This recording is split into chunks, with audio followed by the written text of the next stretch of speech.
Assalamualaikum warahmatullahi wabarakatuh. Ketemu lagi dengan channel Dunia Hobi. Oke, Mas Bro semuanya, para petani-petani muda, khususnya juga yang pecinta ataupun petani melon di seluruh Indonesia, khususnya di Lampung Timur.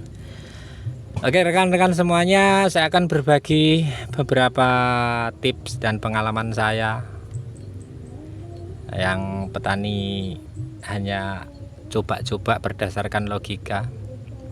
Oke Mas Bro, melon saya pada saat ini umur 45 hari. Pada 45 hari untuk tanaman melon itu adalah tahap-tahap yang paling krusial, paling deg-degser, paling menentukan berhasil tidaknya melon itu sampai nanti saat panen. Oke Mas Bro, baik, beberapa kendala di melon itu tentunya banyak sekali ya. Kalau jamur bukan rahasia lagi, memang melon itu tempatnya jamur, apalagi pada saat-saat musim curah hujan tinggi. Terus belum lagi insek, belum lagi ulat, belum macam-macam ya yang menyerang melon. Oke, rekan-rekan semuanya, pada hari ini saya akan membahas salah satu penyakit ataupun masalah yang sering terjadi pada budidaya melon, yaitu adalah layu. Nah, layu pada awal itu sangat tidak begitu memusingkan. Nah, tapi kalau layu pada umur-umur masa generatif, apalagi proses pembesaran pembentukan jaring, itu bikin deg-degser ya, gitu ya. Baik, itu rekan-rekan semuanya, ini salah satu contoh tanaman melon saya yang layu ya, yang lain sebelahnya tidak, seperti itu.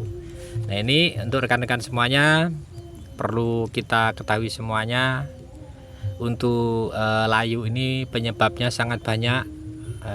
Untuk paling yang mendasar adalah mungkin pohon ini terlalu banyak angin ataupun banyak hujan, terus dia goyang-goyang untuk pohonnya sedikit terangkat. Nah, seperti itu bisa menyebabkan layu juga.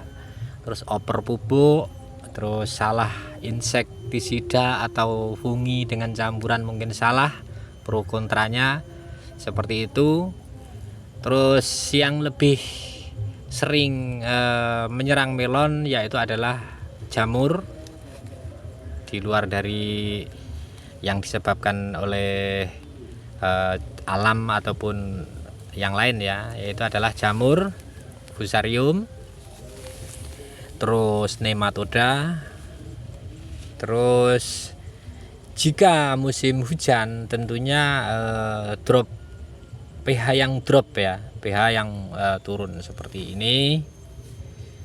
Baik, kita amati berdasarkan pengalaman saya. Jika layu ini disebabkan oleh jamur, tentunya itu menyerangnya bisa menular ya, seperti itu.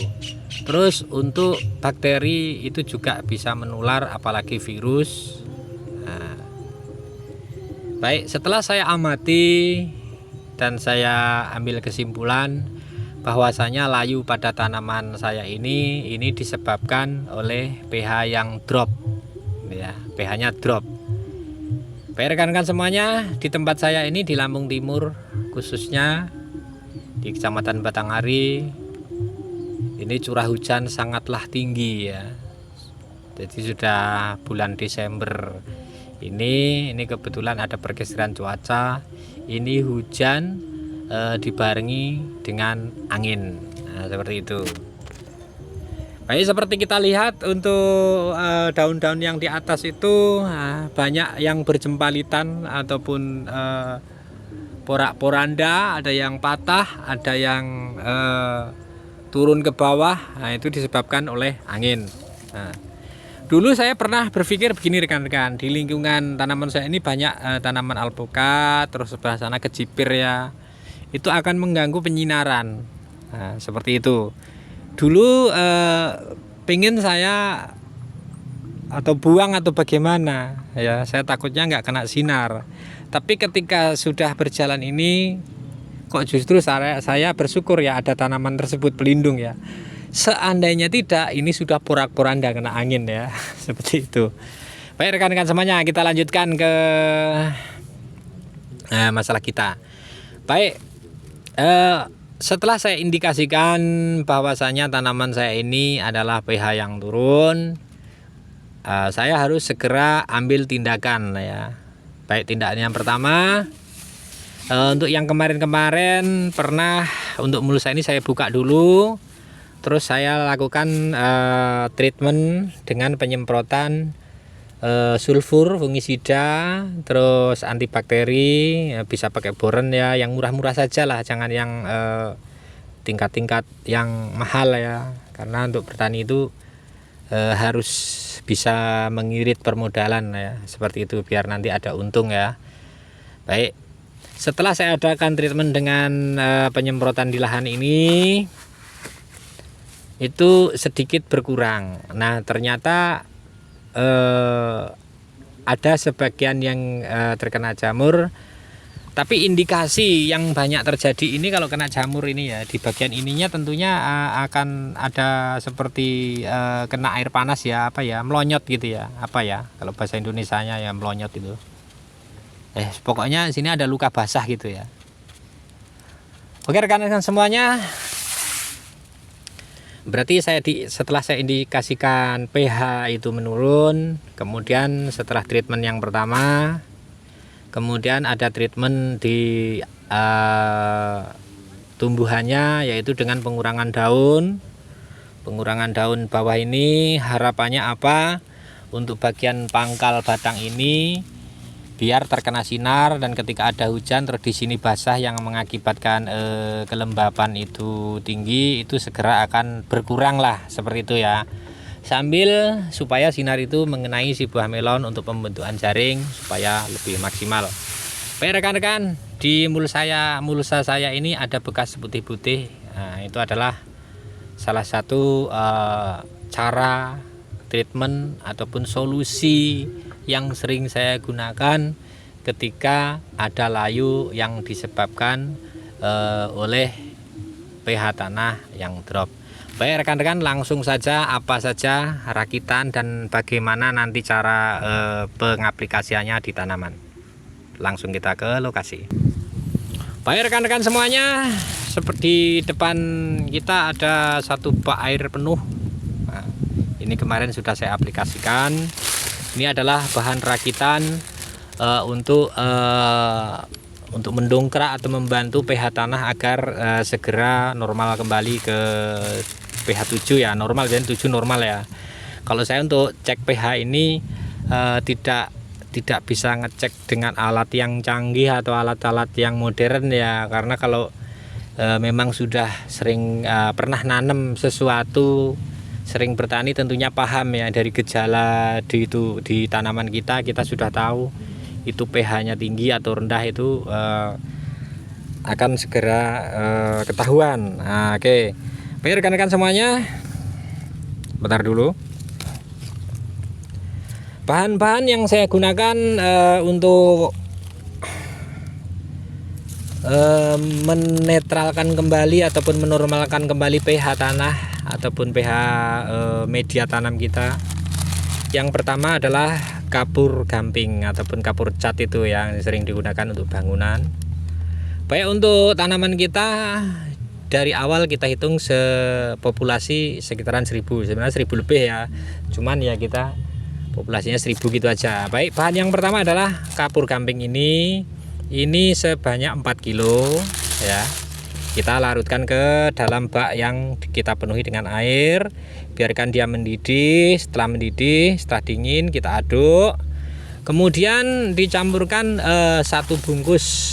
Di sini sebenarnya kalsium, tapi di sini ada beberapa campuran, diantaranya adalah boron, antibakteri ya, seperti itu.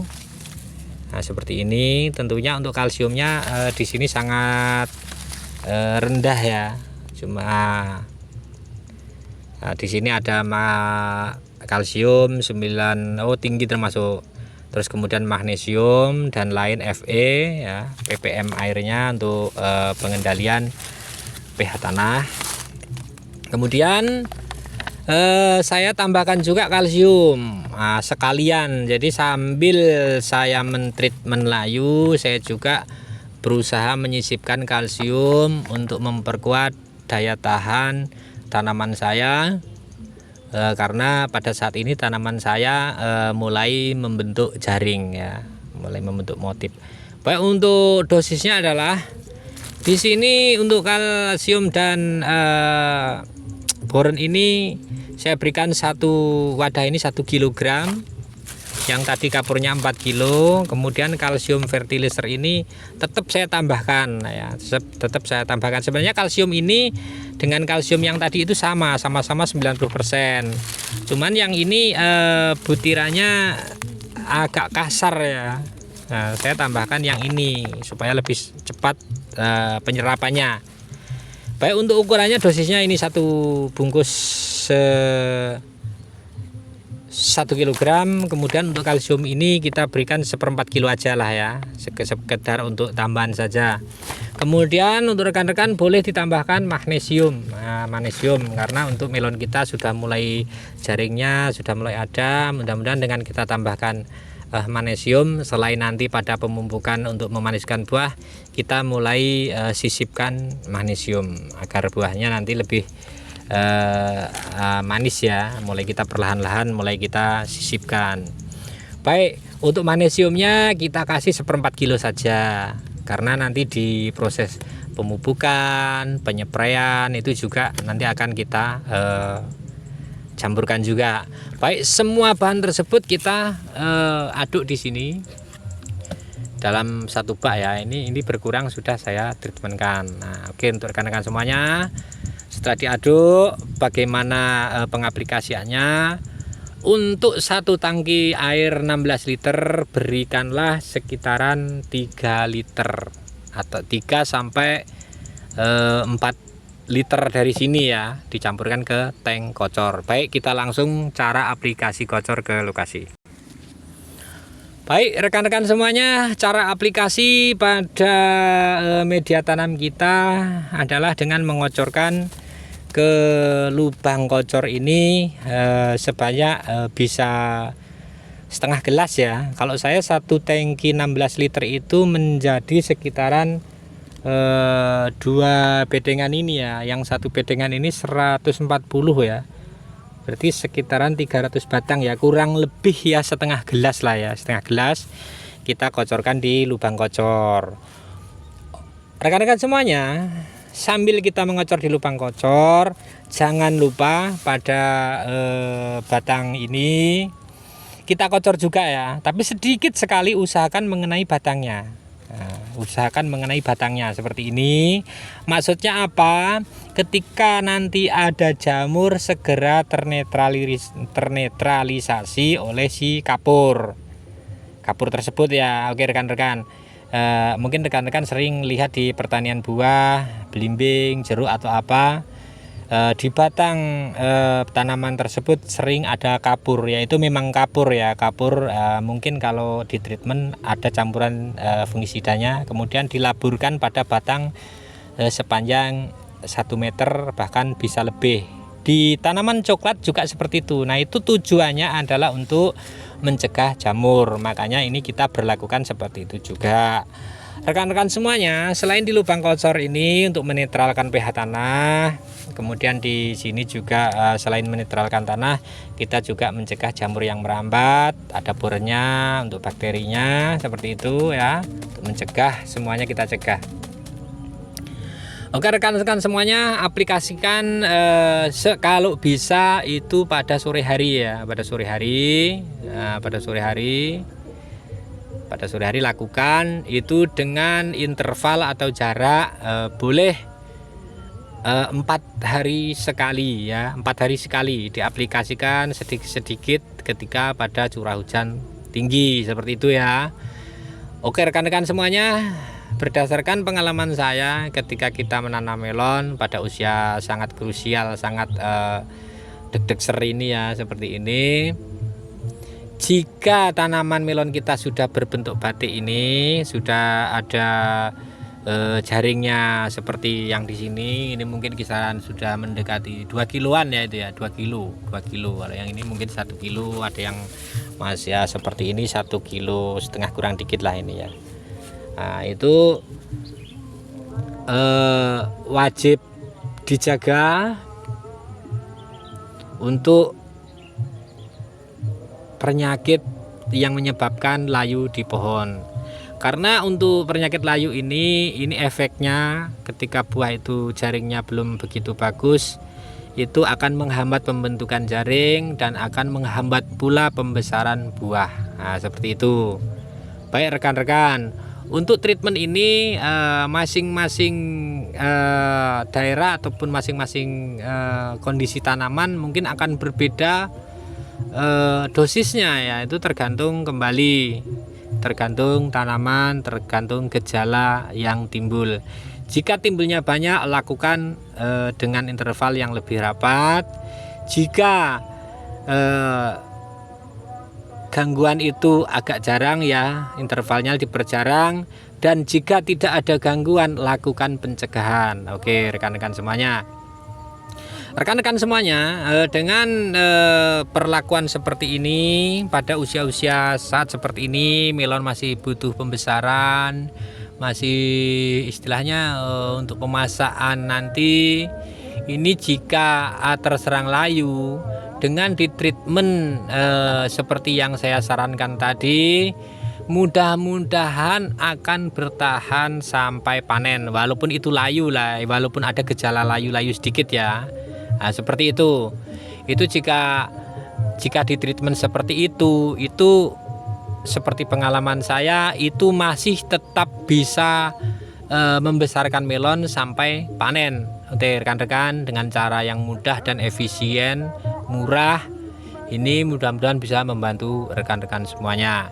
Baik rekan-rekan semuanya, beberapa hal yang perlu saya bagikan ataupun diskusikan dengan rekan-rekan lain. Ketika tanaman ini di bawah daunnya sudah mulai rusak ya, seperti yang episode sebelumnya, silahkan dipotong untuk memberikan sinar untuk pangkal batang dengan si buah melon itu sendiri.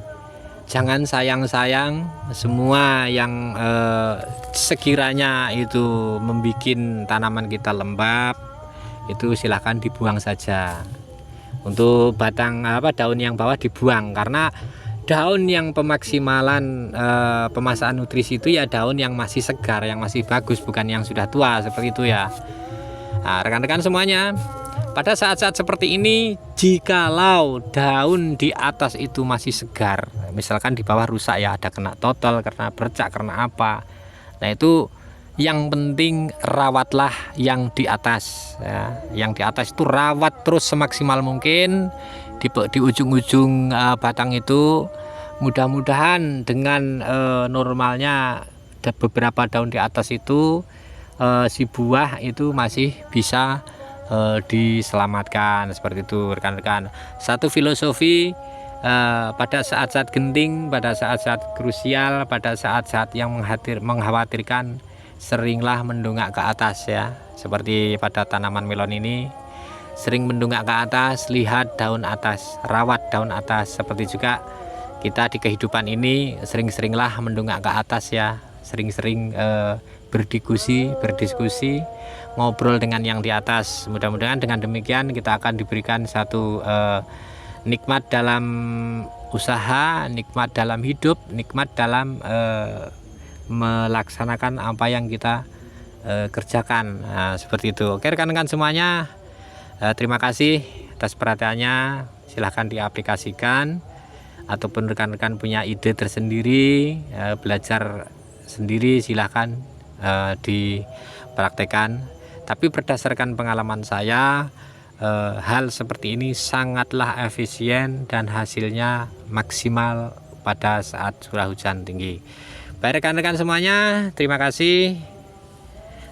Sampai jumpa nanti mungkin pada pemupukan terakhir ya. Pada pemupukan terakhir itu tentunya untuk pemanis buah ya. Nanti kalau mudah-mudahan saya tidak lupa ya, karena yang di episode kemarin itu jedanya lama, saya banyak kerjaan. Dan untuk layu ini diakibatkan juga itu karena saya banyak kerjaan lain, jadinya agak terlena sedikit ya. Baik itu rekan-rekan, terima kasih, sukses selalu untuk Anda, sehat selalu untuk Anda, penuh berkah selalu, bahagia selalu bersama keluarga. Terima kasih, saya Airi. Wassalamualaikum warahmatullahi wabarakatuh.